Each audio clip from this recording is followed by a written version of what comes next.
ever-exciting and addicting music of the Mega Man series makes its debut on game design.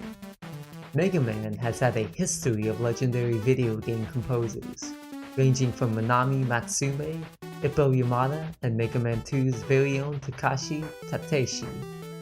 In fact, almost every game has had a different composer, an interesting way to bring in fresh styles.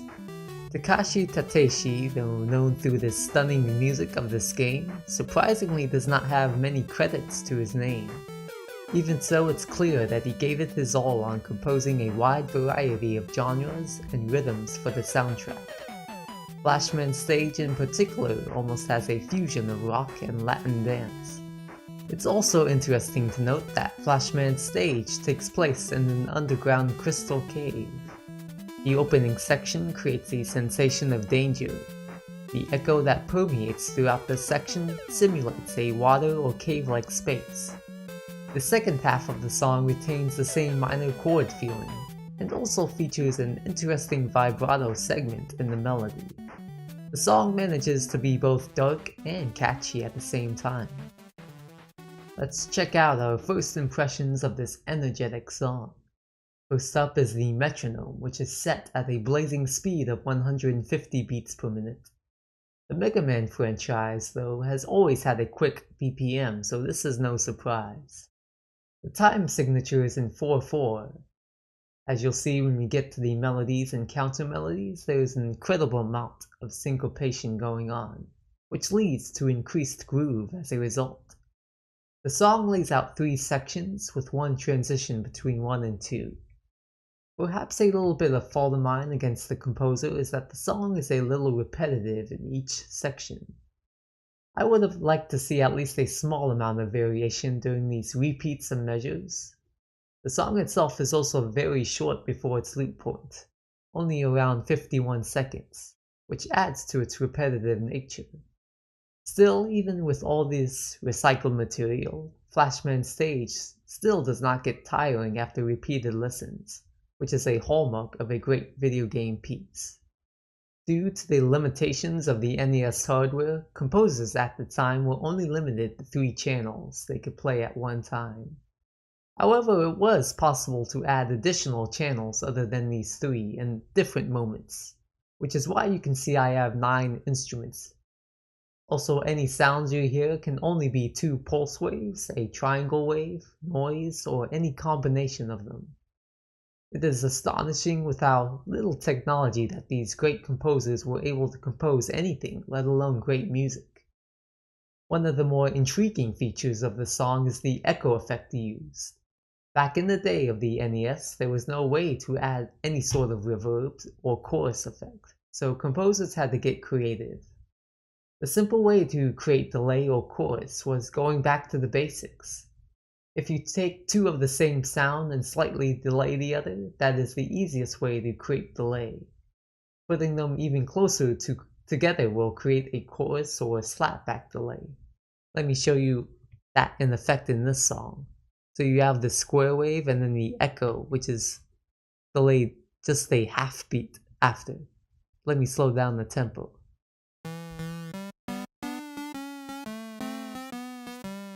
Now you see if I put them closer together, it creates more of a chorus effect.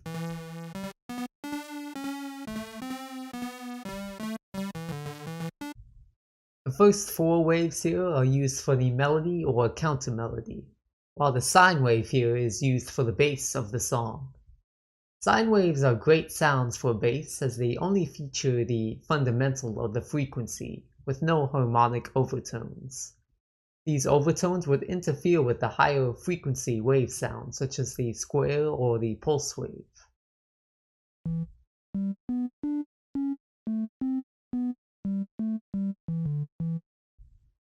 For the percussion, I also spread out them in different sounds, including the hi-hat, the 2 snares, and the tom. Almost every composer back then used noise as their percussion, due to its ability to reach the presence range in the frequency spectrum.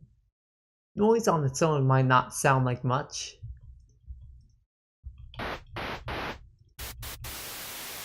but when it's played in short bursts and with some EQ filters, it can sound much like a traditional drum set.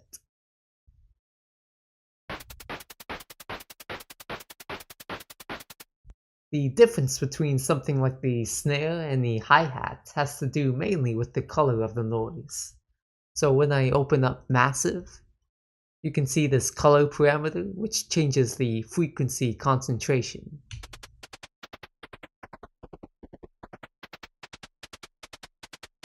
The toms are slightly different, however. They usually call for a sine and a square wave that descends down once stroked with the keyboard. In Massive, you can see that I added an envelope to the pitch. So the envelope brings up the octave, which then descends quickly downward based on this envelope. Now in section 1, something you'll notice right off the bat is that this 4-measure pattern here is repeated note for note 3 more times. Now this is a useful technique for melody writing. Repetition of a certain phrase allows the listener to become more familiar with it and sort of anticipate it in a way. A melody played only once is often forgettable, but with reoccurrence, it soon becomes ingrained in the mind. For the melody instruments itself, the square and saw combine with each other. The square wave provides the soft and sharp sound, while the saw wave plays a more biting sound. As I stated before, there's also an echo track that plays along with it, delayed by a half beat. Notice how I only echo the square wave, as opposed to the saw wave as well. Since the square wave is less concentrated in the higher frequency than the saw wave, I am in a sense filtering out the highs of this echo by removing the saw wave from this echo track. This is a primal but fundamental way to utilize echo. The melody itself is in E Dorian, which gives us this not quite right feeling, but also somewhat of a hopeful emotion as well. Also take a look at the combination of staccato and legato notes. Like I've stated in my previous videos, the hallmark of great melodies often mix different articulations. Just think of the main Star Wars theme for one example. This melody also resolves quickly back to the tonic E. This next quick section cleverly uses harmony between this square wave and its echo, which stops becoming an echo at this part, as you can see. Now this is a third interval between this echo square wave and the square wave itself. Overall, you can see that this melody has a strong emphasis on staccato notes over legato notes.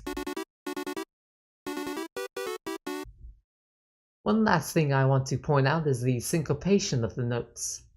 If I slow the tempo down and put on the metronome, you can see how some notes fall on the and beats.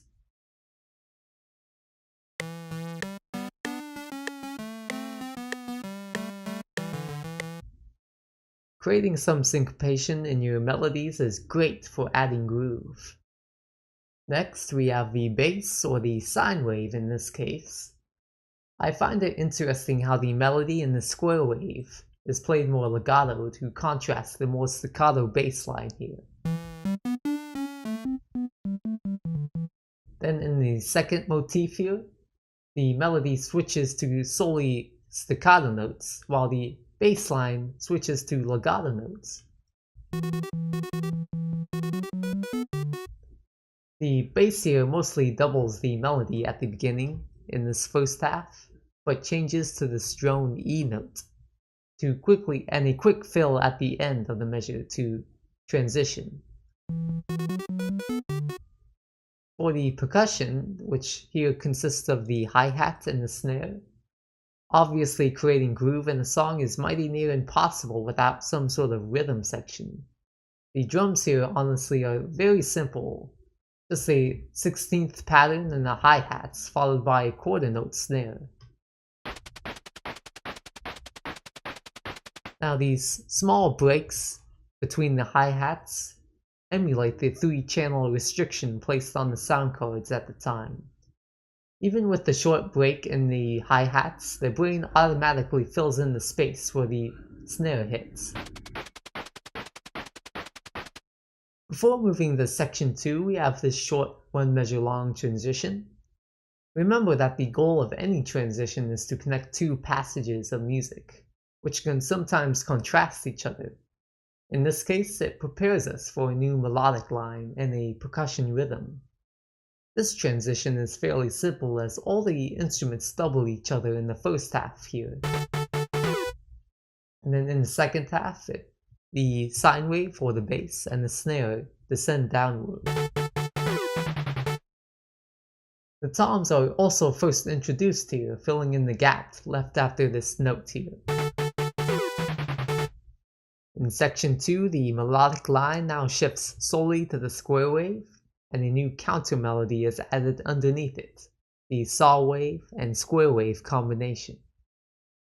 While the main melody played in the square wave seems a bit louder here, this is mainly because of the way higher octaves stand out more to the listener. Usually most people look for the highest note in a song to attach to. The square wave sound by itself is also a lot more biting and piercing than the saw square wave. Let me turn on the vibrato. And here's the saw square wave.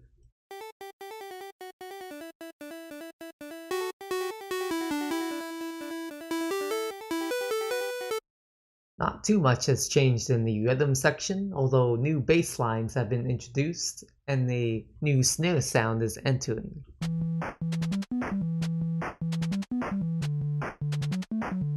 You can see how the snare kind of is a bit lower and more release in this one than the previous snare.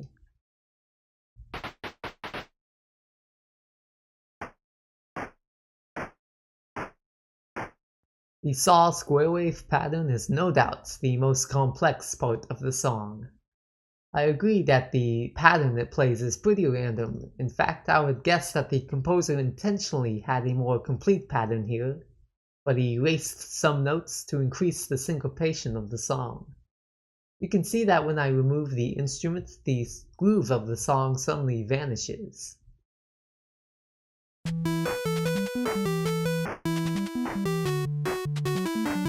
And add it back in and the groove returns.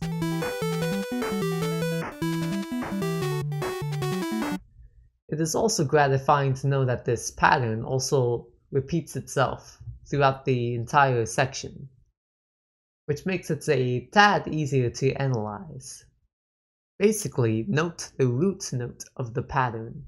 It relies on this G during this first few measures, then falls to the F sharp, and then resolves to this D at the end.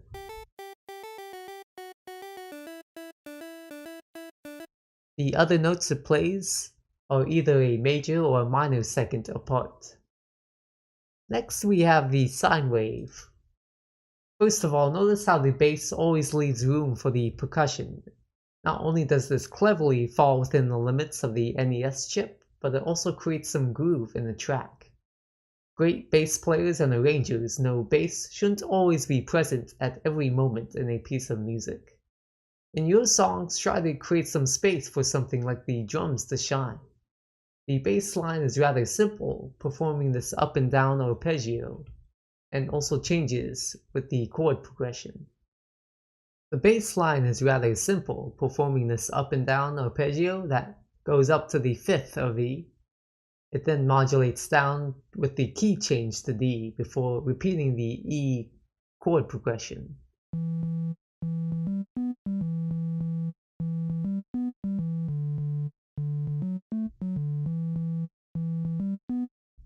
For the percussion, lastly, we have just the hi-hat and the second snare.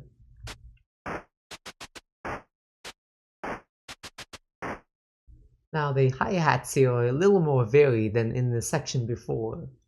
Removing the 16th notes in place of a more controlled rhythm, The snare here and the hi-hat almost seem to swap places in which lands on the first beat as opposed to the last section. In this section, the snare only plays on the upbeats, which is a common drumming pattern found in many songs. I like how simplistic this drum pattern is, showing how it doesn't take much to complete a full beat. Now let's play this whole section so you see all the instruments together.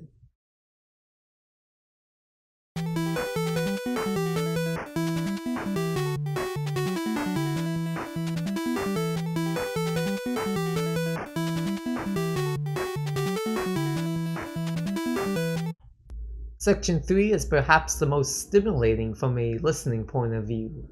The main feature of this section is the vibrato that enhances the melody motif here. The 3-note descending motif is harmonized between the square and the saw square wave by a fourth. I also like how the vibrato here doesn't commence until halfway between each note, as you can see in my automation here.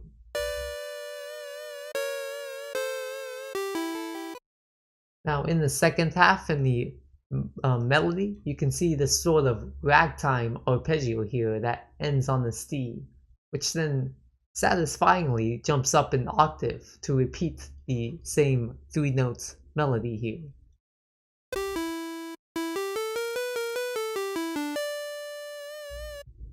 Now for the saw square wave, you can see that it's just the same thing as we discussed, harmonizing with the square wave. But in the second section, it does the sort of Alberti bass pattern. The syncopation here is also very evident to contrast itself with the 3-note melody just before this.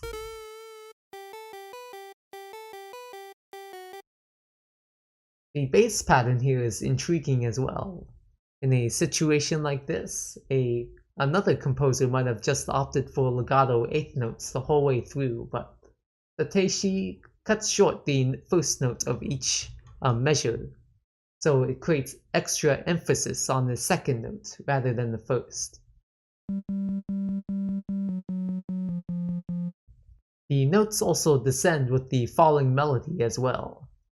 In the second half, the sine wave mirrors the saw square wave pattern, but cuts out on the last measure here.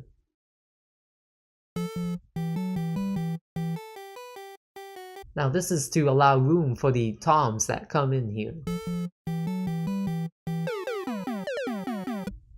In the percussion, the pace is noticeably slowed down, a great move considering the quick energy we've experienced thus far. The back and forth amongst the hi-hat and the snare continue as in the section before. The toms, which were briefly introduced before, make a more noticeable appearance. While toms on a standard drum kit are hard to define the pitch, this is actually easier and much more important to determine with a digital tom. The tom's only purpose here is to serve as a transition instrument, once between the repeat of this 4-measure bar here, and again before the loop point. The hi-hat here at the end is slightly different from the section before, in that it doubles what the tom is doing note for note. Also notice the other instruments, which are played pretty much the same thing as well. Now we get to hear the song in full. Now take note of all the things we've discussed before, such as in section 1, how the echo effect is delayed by a half beat, and then eventually syncs up during the second half. In the transition, how in all the instruments double each other for the first part, and then this quick staccato bass drop. In section 2, how the offbeats in the melody and the counter melody create groove. And then finally in section 3, how the vibrato enters halfway between each note.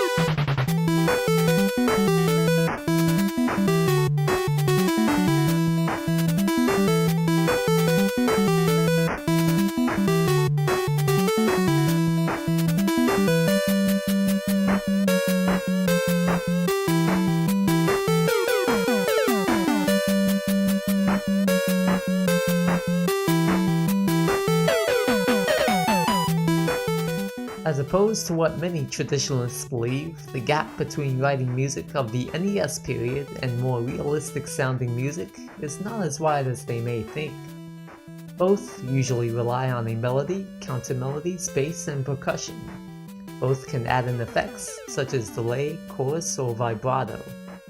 Chiptune writing might take even more creative thinking, as composers are only limited to 3 channels at one time. Takashi Tateshi really put every drop of effort into this soundtrack, and it shows, as we are still talking about the Mega Man 2 soundtrack to this day. Flashman Stage's music somehow manages to remain catchy long after hours of repeated listens. The way he did this, I think, is by keeping the melody simple, and the groovy syncopation spread throughout the song. It is often true that stripping back elements rather than adding more is often a better move. You, listener, thank you kindly for watching. I have put time in to allow you the chance to look at the audio files yourself in your own sequencer. Simply look in the description of the video and download the files there. Comment below with what you find. Thanks again, and I hope you have a pleasant day.